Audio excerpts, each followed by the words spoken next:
Bonsoir à tous, j'espère que vous allez bien.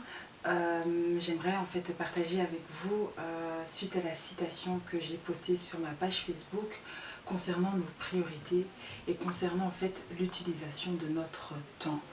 Euh, Nous avons souvent tendance, et y compris moi-même, de dire cela: je n'ai pas le temps, je n'ai pas le temps, mais en fait en soi, ce manque de temps, c'est juste tout simplement une question de priorité.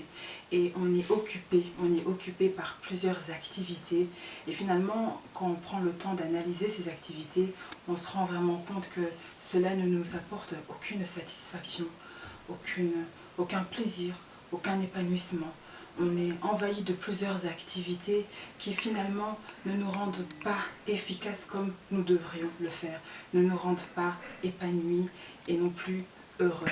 Et ça met en fait en nous une frustration parce que tu ne fais pas ce que tu es censé faire. Nous ne faisons pas ce que nous sommes censés faire. Nous ne sommes pas en train, nous ne sommes pas occupés à travailler sur tous ces projets sur lesquels nous avons écrit il y a de cela 3 ans, 4 ans, 5 ans, toutes ces visions qu'on reçoit, tous ces signes, cette intuition qu'en soi en fait cet univers met en nous pour pouvoir finalement comprendre que c'est cette chose que nous devons faire, mais nous reportons à chaque fois insensablement à demain ce que nous pouvons faire aujourd'hui.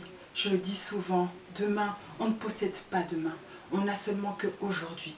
Le temps passe, les occasions passent, les opportunités passent et elles passent parce que tu es occupé et ton attention en fait est concentrée sur quelque chose que tu n'es pas censé faire. Ces opportunités passent devant toi et peut-être qu'elles ne se présenteront plus. Donc n'attends plus et saisis. N'attends pas en fait qu'il y ait quelque chose, un événement malheureux pour te bousculer, pour te comprendre qu'en fait que tu n'as qu'une seule vie et que tu dois la vivre maintenant. Je parlais avec une connaissance avec moi qui travaillait vraiment, qui était surchargée par beaucoup de travail, qui avait un boulot par-ci, qui avait un boulot par-là. Et récemment, elle a fait une crise d'épilepsie. Et pourtant, elle n'avait aucun antécédent. Elle n'avait aucun antécédent, rien qui, en tout cas, pouvait provoquer cette crise. Heureusement, de grâce, il y avait des personnes qui étaient autour d'elle et qui ont pu appeler l'ambulance et les secours pour faire le nécessaire. Elle aurait été seule, je pense qu'en fait, elle ne serait plus de ce monde et aujourd'hui, je n'aurais plus pu parler avec elle. Et elle s'est vraiment rendue compte que la vie qu'elle menait, c'était pas ce qu'elle voulait. Qu'elle aspirait à autre chose, qu'elle avait envie de travailler, de faire tout autre chose, de partir dans un autre...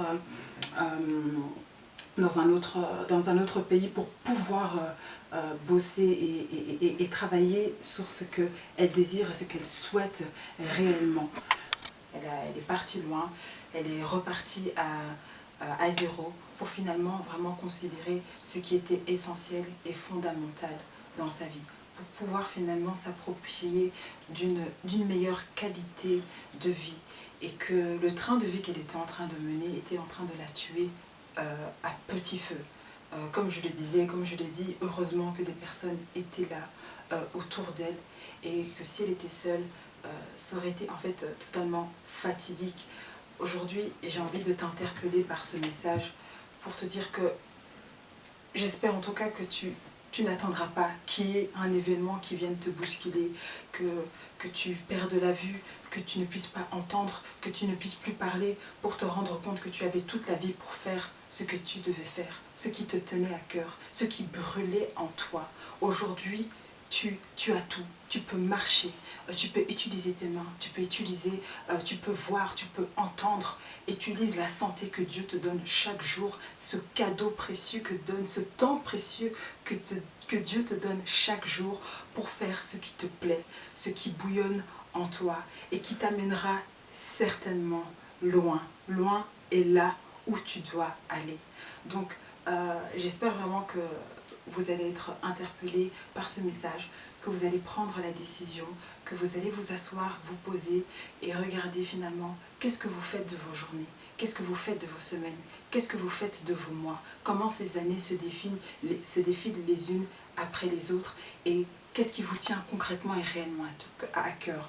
vous avez plein de choses, on a plein de choses à faire, on a plein d'occupations. 30 minutes de ta journée, 1 heure de ta journée, 15 minutes, qu'est-ce que c'est? Pour finalement travailler sur ce qui compte et ce qui est de plus important pour toi. Je sais qu'on peut le faire, je sais que tu peux le faire. Et donc j'espère qu'aujourd'hui tu vas prendre cette décision et que tu ne vas pas attendre, j'espère, un mauvais événement pour te saisir et te réveiller, pour te rendre compte que finalement, on n'a qu'une seule et unique vie. Voilà, que Dieu te bénisse. À la prochaine.